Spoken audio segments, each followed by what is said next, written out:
If you don't own property that's yours, you live in, you're working homeless. Like, it's just simple. Like, yeah. Yo, it's a lot of working homeless There's people a lot right of now. working homeless people. What up? This the boy Pushman Mitch. You know what it is. I'm the host of the No Fluff Podcast. We back again with another episode. I got the GOAT, the real estate guru himself, Damian Burris, a.k.a. Mr. Horse Hat himself. What's up, my bro? What's going on, man? Pod, my boy. I appreciate you for having me on. Already, man. Listen. Yeah, I know I already got you about to knock the mic out. But Already. Y'all know we not politically correct on here, so we really just have fun and really just give away game. The key to the No Fluff Podcast is basically we go all around the world, right? I do like speaking engagements. I know you do a lot of conferences. You have your own masterminds and all of that stuff, right? And when we go to these conferences, bro, we sometimes see people like literally acting like they giving game, but they really just master distractors. You know what I'm saying? I like that. They just master distractors. Like oh yeah, you know, man. You see the glitz and the glamour and all that. I've been working real hard for this. All right, cool. How you did this? How you make money? Oh, well, yeah, I got my mindset together right. And then, you know, after that, the money just started coming to me. All right, but how did you get the money? Was it real estate? What was it, crypto? Was it business? How did it happen? Oh, yeah, well, you know, I had a business for sure. They don't know what the hell they saying. They just fluffing to you. So I'm just trying to get away from all of that and just give people real actionable game. Right? So I know you already about that because you're a person who I know for sure, and I look at you and follow all your steps. And I always tell you when I see your stuff, keep going, they need you. Yeah. Because you got a real powerful voice, my boy. Appreciate you. That's why, so, you know, before the cameras even started rolling, we was talking about how you got 9 million views on a video you just dropped on TikTok, right? Right. How do you do that? Like, what was the video about? It was a motivational video about a guy walking across water.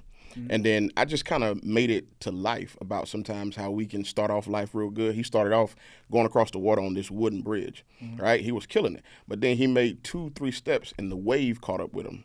So if you're walking across the water on the bridge and the wave catch up with you, it's going to be hard to navigate. It's just like life.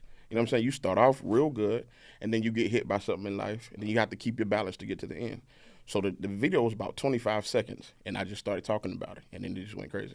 Crazy. Yeah. And you got a powerful speaking voice. I know you know that. Right. And you got a powerful beard.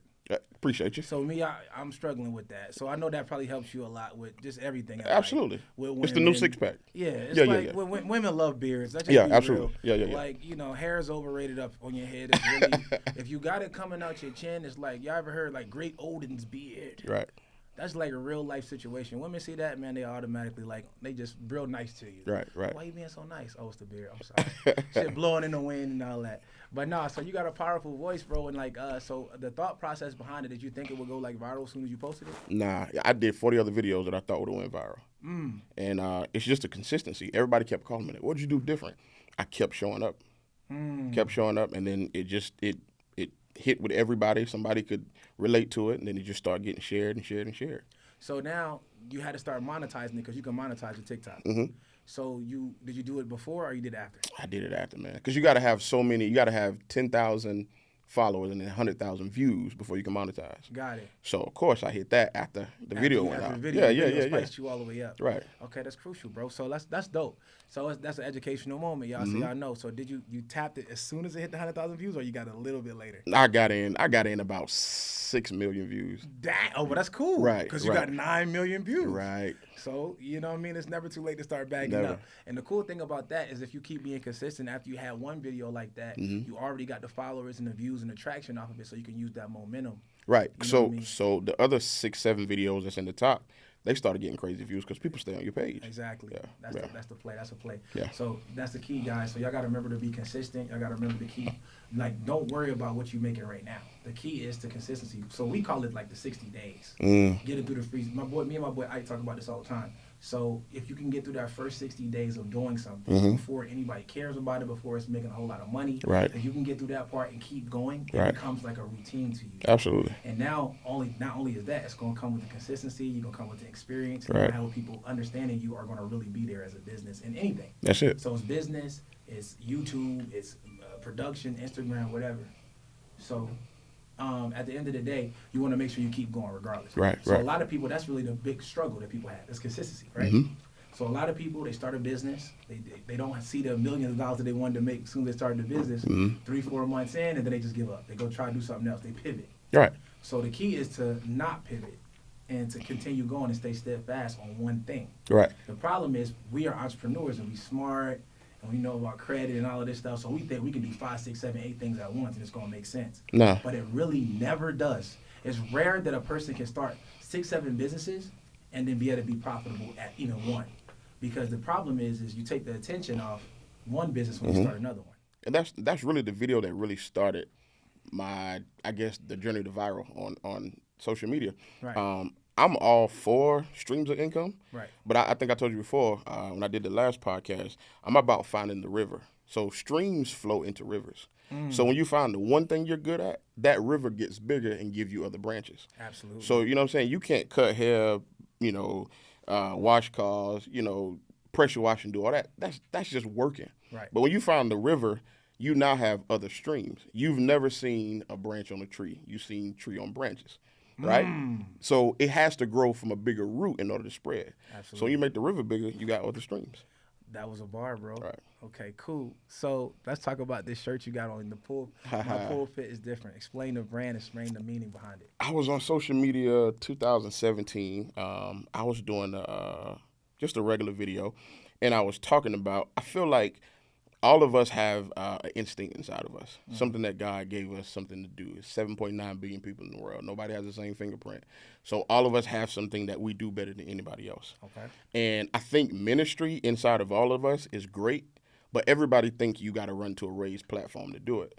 Wow. I can do what God has created me to do in the grocery store, in the barbershop, right here in this podcast room. Whatever it is I need to do, I can do it. So my pulpit might not look like yours, but I'm still doing what I was created to do. Ooh. So that's where my pulpit is different comes from. That's a bar.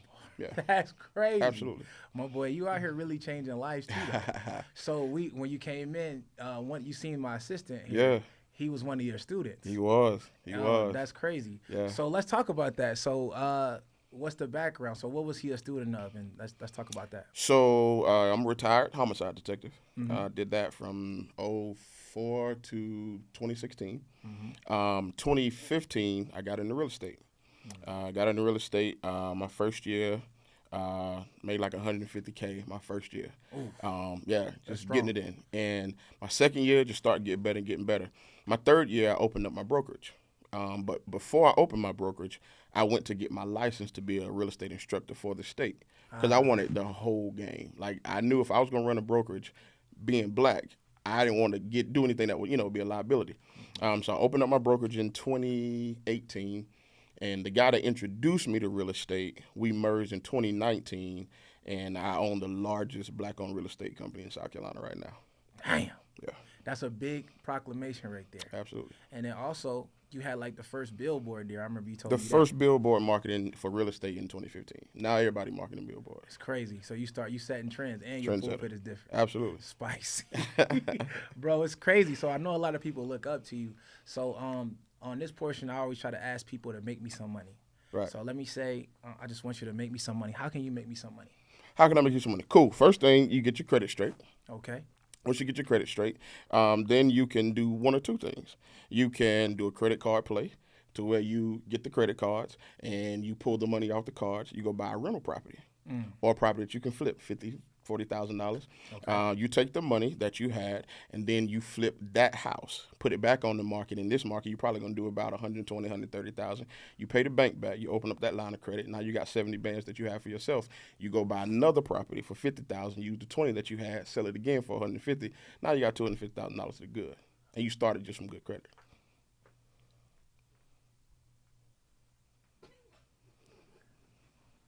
Wow. Silence. Okay, cool. That was hard. So is that called the Burr method? The Burr method. That's the Burr method. So the Burr method is a play that a lot of people start off with, right? So that's normally a way to get yourself in the game. Absolutely. So after you do this rinse and repeat type cycle in real estate, what's a good way? Once I've already got my feet wet, I've got a few properties under my belt. I've gone ahead and refinanced a couple, took the money out, bought a couple more properties, right? After I've done that, what's a good way for me to scale from that point? Well, so then you can take the properties, and then it just depends on what you're trying to do with your portfolio. Okay. The big thing now in South Carolina, I'm starting to see in Georgia too, is innkeeping. Okay. So you're taking a 5-bedroom home. You're taking away all of the common areas. So the only thing they have is the kitchen and the bathroom. You build the walls out in every other room. And now instead of being Airbnb, you charging $145 per room per week. So now you got 10-bedroom houses and you're innkeeping. Wow. That's big in South Carolina right now. That's flavor. That's real and big. so that's real profitable in South Carolina? Yeah. So you doing it for per room. You charging per room and having multiple people there. $145 per room a day. Wow. A week, rather. How you market that? You don't. You don't market it? You don't market it. So how do you get it filled? So the homeless population is bigger than the people that's just holding up signs. Understood. There's a lot of working homeless people. Okay. You know what I'm saying? That stand with their grandma, stand in the basement or whatever the case may be. So you're known for having rentals. Like me, I own a real estate company, so people are constantly coming through my doors. Hey, y'all got anything we can rent? Yeah, we really do. We got a house around the corner. It's a room for $145 a week. Boom. That's a play. Do you not know what you just said? And I want you to say that thing about the homeless people one more time. Oh, it's a lot of working homeless. Explain that. Break it down. Like we think homeless simply means somebody holding up side the road. Yeah, I'm a vet. Boom, boom, boom, boom, boom. Nah. If you don't own property that's yours, you live in, you're working homeless. Like it's just simple. Like, yeah. Yo, it's a lot of working homeless There's people. a lot right of now. working homeless people. Yo, so that's a play, man. So innkeeping, that's hard. Yeah. So that's something that I've never heard anybody talk about. It's major. I got a partner that's probably he probably get about 200 doors. 200 doors? Killing. That's crazy. And all of them are like 6 and 7, 8 bedrooms. Cool. So do you need a real estate license to even do things like this? Nah, not at all. All right, so I don't want to hear none of y'all excuses, goddamn, you know what I'm saying? Nah. So do you teach real estate in any way? You got a course for it? I do. Yep. Okay, cool. That's awesome. So I know you on the No Fluff podcast, so you're going to give me a discount code, right? You already know it. Oh, how much? You already know. We'll talk about it. Oh, shit, he got a secret discount code. It could be anything. Yeah. No, I appreciate that, though. So, man, I want to just make sure it's an opportunity for people to grow, and I know you about that because you do free stuff, too. Right. Okay, I got something free. I got something free coming up this February 1st and 2nd. It's talking about being unstuck and finding your purpose. I was doing research and looking at a lot of things that happen between people that don't make it. And I was reading a book by Derek Sivers, and the thing that he said that caught my attention, he said fish don't know they're in water. Let's talk about So I was like, well, what you mean? So when you read further into it, fish don't know they're in water until they're out and they're breathing different. So a lot of times our culture will make us say, you know what, everything around me is cool, but you're really dysfunctional. And you don't know that you're dysfunctional until you meet functionality. You don't know you're broke until you meet wealthy. You don't know you healed, and you don't know you bad until you meet good. So fish don't know they're in water until they're out breathing different. So in order for you to get unstuck, you got to realize the culture around you is jacked up. Whew. Bro, you saucy. Yeah. You saucy. You just look like this. Yeah. You just look like, that's one of my favorite lines. I love it because, brothers like us, I mean, we're not supposed to be where we are. Nah. So when they see us in different places, in different like conferences, masterminds, in different rooms, right?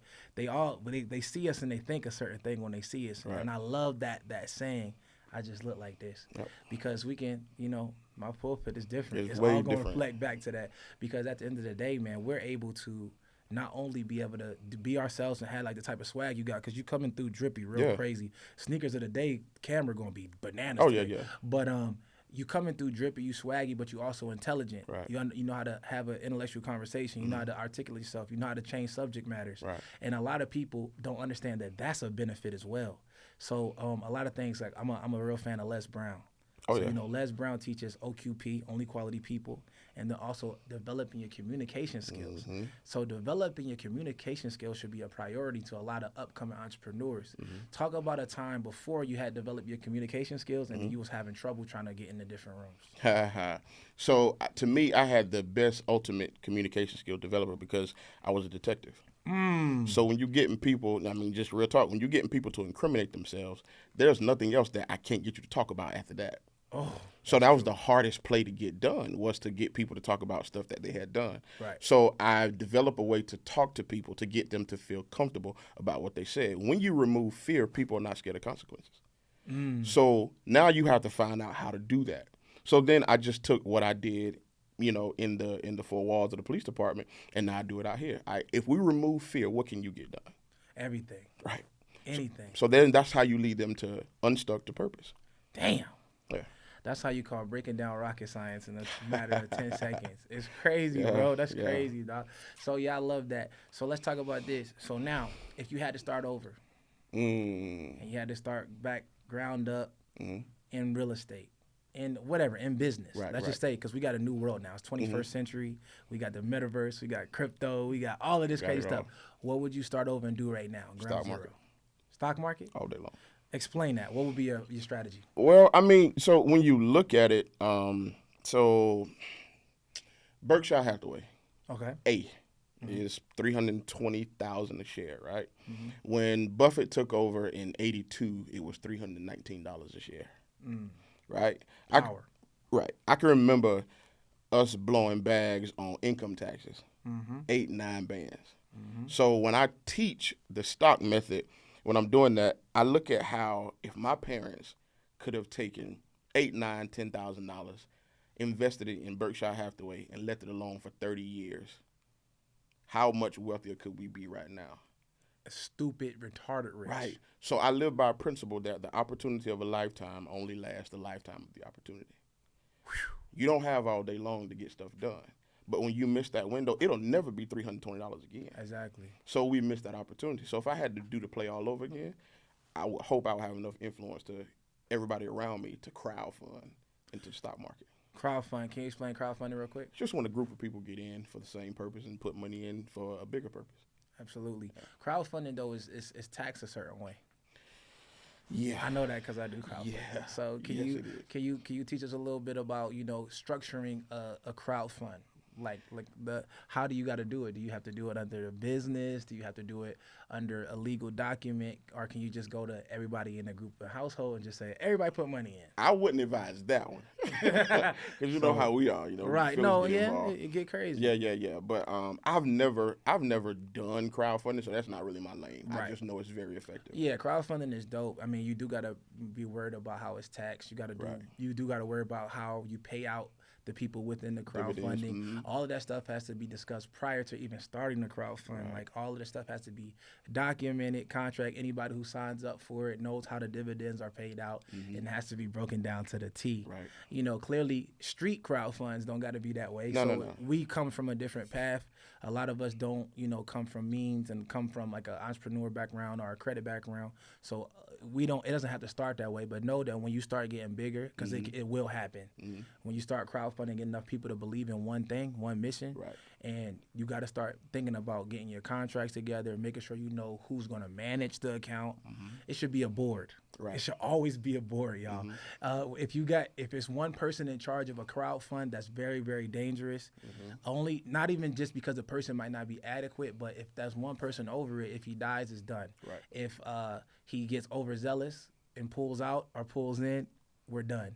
You're banking everything on one person, And that's an easy setup too. right. That's too much for you to be doing. So always have a board Right. and have a couple people that we consult before making decisions with the whole entire fund. But I ain't gonna go too deep into that. We're gonna talk. But I wanted y'all to get that in your mind because we can put money together. We stronger together than apart. So it's the easiest way to get into buying a new property or getting into real estate. Because I found that a lot of people are interested in it. A lot of us work 9 to 5s where we got pensions, 401ks, where we can pull from it and put it in to go get something that's gonna make more than the money that we getting in the 401k. Right. You feel what I'm saying? Yeah. And that's when me and my business partner merged. Like we were two of the youngest black guys that were doing it in the city. So I was like, yo, we can do it apart, but it's gonna be bigger together. And then it blew up to be the largest in the state. So Crazy. Largest in the state. That's hard to say. I wish I could say, I got the largest in the state, bro. What you mean, cuz? Nah, not even to brag. It's just inspiration, though, to see people who look like me be able to go do something like that.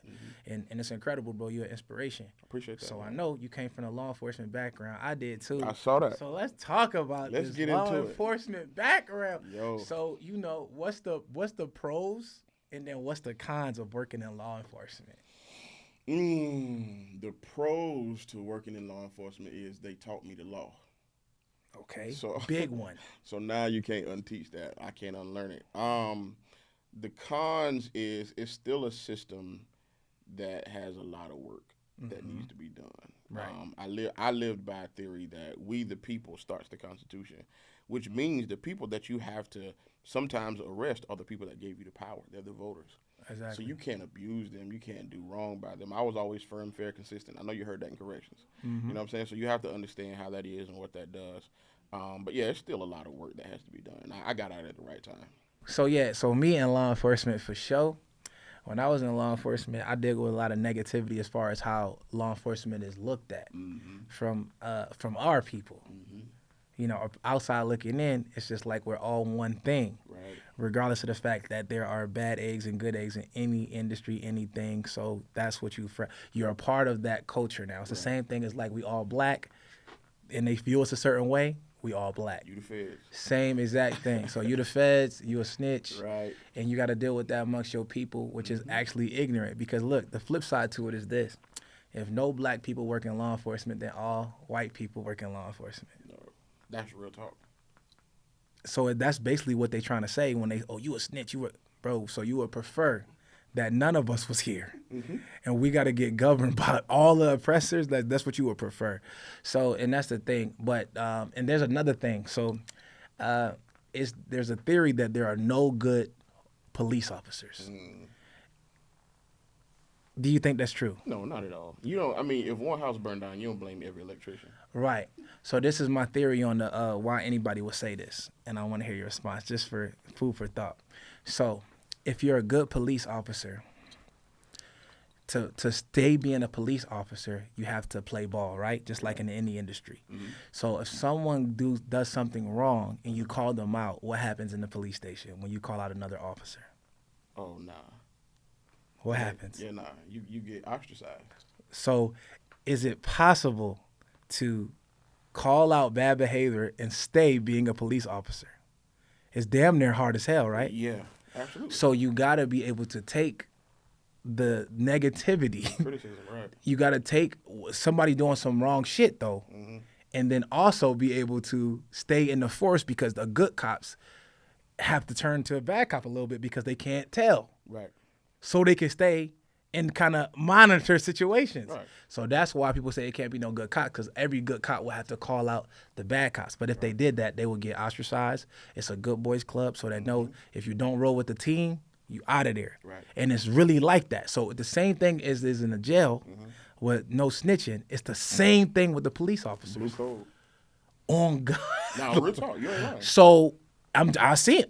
We've been through this. We know what's up. So just like if you get pulled over and you a cop, you getting the ticket. It's professional courtesy, nah. You're not. So it's the same shit. So that's why the people can argue that it's no good cops. But in order for a good cop to be a good cop, he has to disguise himself damn near as a bad cop. You do. That shit is No, crazy. you do. You really do. You really do. So yeah, have you ever had a situation where you had to be like, damn, I gotta eat this. I gotta chill on. I can't say nothing. Yeah, no. I mean, I had one of my homeboys left a bar, got drunk, crashed his car. He called me. Like, yo, all right, I'm gonna come pick you up. Got his car towed. Make sure nobody, you know what I'm saying? Right. Nowadays, these new boys, they're gonna call highway patrol on you. You going to jail, you know? So, you know, I'm gonna look out for my boy, but is it right? Yeah, I mean, it's just alcohol, you know what I'm saying? He hurt No, I nobody. just like maybe a time where another cop did something and you had to be looked the other way. We feel me? don't you know, if it's too much, I'll let the lights. Yeah. Georgia got statute of limitations. Nah, I mean it happens, man. It happens. Yeah. And I mean, and I ain't gonna lie, I think that's to be a good cop. Yeah. You know they invoked this new. You saw where the sergeant choked the lady outside the road because they invoked this new thing. If you see another police officer getting out of hand, you pull him. So when he pulled her, he thought it was a assailant. He turned around and started choking her and realized it was a female police officer. So they suspended him until they investigate. Damn. Yeah. So they, after George Floyd, they're trying to do everything they can to. Right. I mean, I think after the George Floyd situation, there's going to be some changes, and it's still kind of new. Yeah. Because all of this stuff, at the end of the day, like this stuff was going on before me and you was born. It's going to go on when we pass. I mean, the truth is, the only reason why they cracking down is because there's cameras. That's it. Stuff can happen. The cameras, the outside the cameras. Yeah. Before we had body cams? That's why I do mental wear and tear. Like for me, it did a lot of mental wear and tear for me, seeing this stuff firsthand. No, I'm telling you, like you people think it's just military. Police officers have PTSD. Yeah, correct. 100%. What? 100%. Because you doing they give us free shrinks. Like we can literally go and see because they know that's the reality. Because you're dealing with this on a day-to-day basis. Right. Now they think it's normal, so you taking scrutiny inside. You watching, you getting mistreated by you know, worse than the inmates is always going to be the other officers. Absolutely. So you got to deal with that. You got to deal with the inmates. Right. And you got to deal with how the public see you. And then you still got to come there and do a job that is necessary for your people to develop, because black people have to be in this. I really had to because when you're doing corrections or law enforcement, whatever the case be, you develop what's called emotional hardening. For sure. Like, you can ride by a scene where it's bodies on the ground on sheets. Highway Patrol, they laughing and talking. Right. Because it's just like a mic in a podcast room. It's normal to us. You know what Right. I'm saying? And then when you get back into relationships where you should have feelings, you don't. It's crazy. So you really got to. It takes time. It took me time when I left the jail. Yeah. It took me time to get back to my normal, like, type of way I thought, my normal psyche. But that was the big push for me to even leave, because I was like, yo, I can't really continue to be like this. I won't be able to be myself. And you know what's a crazy story? When I applied to work at the jail, you know that to become an officer, you got to do a whole bunch of shit. A whole bunch. You got to do lie detector tests. You got to do oral psych evaluation, written psych evaluation, background check, all these type of crazy things. Neighbors. Yeah, I'm talking about, it's crazy. They do a lot. And and clearly, you know that don't mean shit, because it's still going to get crazies in there. Yeah. But they do a lot in order to hire you. So when I had to go do my psych evaluation with a doctor, to get the job, he basically made me fill out a chart. Mm-hmm. No, I fill out a survey. Mm-hmm. I fill out the survey, and on the survey, I'm being creative with the answers, because they don't mean anything. The questions don't mean nothing. So I'm a creative. So like, they may ask a question, I might make a joke about, you know, on it. And it was like, he got the chart and he said, you're artistic and creative. You're like, it's like he showed me a chart. It's like it's like 2 lines like this, and it's like people who can stay and do the same things right here and do the same repetitive tasks over and over again comfortably. People right here who do this or whatever, and people who are creative, artistic, and like to perform and all that. He's like, you're right here on this chart. He said, you can't work at this job for real. He said, you probably shouldn't work here. He was like, you're going to hate it. I said, well, I'm going to keep it a bean with you. I was like, I've never had a job that I like, but I can do all of them exceptionally, so I can learn to do anything. Right. And he was like, you sure? He was like, people like you cannot work jobs like this. He literally told me, and he was not lying. Like, he was really, and he was adamant about it to enough where he almost didn't let me get the job. Yeah. And I was just like, well, you know, I got to take the job. I got to provide for the fam, you know, do all of that.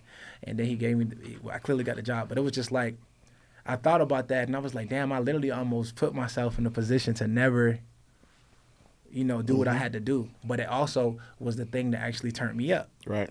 So I was supposed to go there. And I did a post the other day about why, and I didn't understand while I was at the jail. Like, what made me come and be an officer? Because I've never been around nothing like that or thought about being a correction officer or anything like that. Yeah, that was my college. Those You know 12 what I'm years, saying? that was my college. For what I'm doing now. Right. So it really put me around people who started talking about doing different real estate stuff, like my Captain Anderson. Yo, you and Drees and man, and y'all need to get together, man, and buy y'all property, man. Just saying that stuff. I didn't register it because it was the messenger. Right. So when he was saying it, I was like, man, you worked at the jail for 30 years, man. You know what I'm talking about? Right. That's what I'm thinking, but I'm wrong. Right. Because it's the messenger. And then my chief, he forced me to go to a meeting, a budgeting meeting, that clearly at the end of, you know, make a long story short, changed my life, because I learned about credit. Yep. And then that changed my whole entire life, my spectrum, and what was available to me. So, you know, it was like a way for me to level up. Had I not went there, I don't think I would have been who I am. I know I wouldn't have been the leader that I am today. It's crazy. Yeah, no. So now I'm ready to rock, and I can get out here and get spicy and be full 100% confident, believe in myself, and know, you know, what I could be at. What, instead of me being here, I could be there. And that's a fire in me. You know what I'm saying? So, I just wanted to make sure that I got to highlight some of the dopest things about you. Yeah. Do you want to leave them with any type of game before you get out the pod? No, man, just like you said earlier, man, just being consistent. I tell my agents and people that I business coach, one is not plural. You can't do one thing and expect to get continual results from it. You have to keep showing up every single day. And you have to develop a mission statement. Like, that's something that I'm teaching to business coaches. Your mission statement is not so you can just say something that sounds good. Your mission statement is what keeps you accountable when you don't feel like doing it. So the days I don't feel like working hard, the days I don't feel like doing this, if I have a mission statement that says I'm going to show up for my clients, my customers, or whoever else I'm servicing, I do it because of that, not because of how I feel. So create a mission statement that keeps you accountable, not that keeps you employed. Man. Yeah. That was a strong ending. Dame, I appreciate you coming through, bro. This your boy Pushman Mitch. We signing out from the No Fluff Podcast. This was that episode. Tap in. If you ain't got a chance, like, comment, subscribe, and make sure y'all share it because we need to hear this type of message. You dig? We out. All these whips, I feel like Mitch.